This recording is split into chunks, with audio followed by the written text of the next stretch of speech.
Kumirira ndũgamano gatagati ka aruti a wĩra a kambuni ya thabarĩ cia ndege ya Kenya Airways na arũgamĩrĩri a kambuni ĩyo, rĩu riboti cia kambuni ĩyo cirauga nĩ thiĩte hathara nene kumana na ndũmĩrĩri ĩrĩa ĩrarutĩtwo nĩ ngwatanĩro ya atwarithia a ndege KALPA ya kuga atĩ nĩ mekũiga mĩro yao thĩ.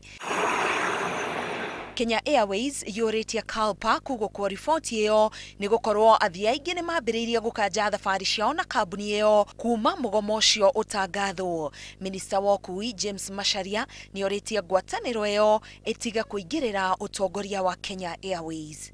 Ũrũgamĩrĩri wa kambuni ĩno nĩ board tio o bata wa mũnene mũno nĩ kũ make sure atĩ aruti a wĩra nĩ maheo kĩrĩa kĩagĩrĩire, mishara, marupurupu, kila kitu.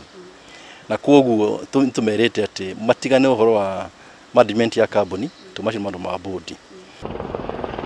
Kenya Airways ihete kiama kia atwarithia ndege mukana na kuga atĩ wona maga kugũkwo nĩ megũtiga kwendia tigiti rũrenda-inĩ rwao, ũndũ ũrĩa ũgũcũngĩrĩria hathara mwena wa atwarithia a ndege. That issue about KQ stopping to sell tickets, it will never happen, because selling tickets is a core business of the airline. And so we believe KALPA will be withdrawing that strike notice, because we have engaged.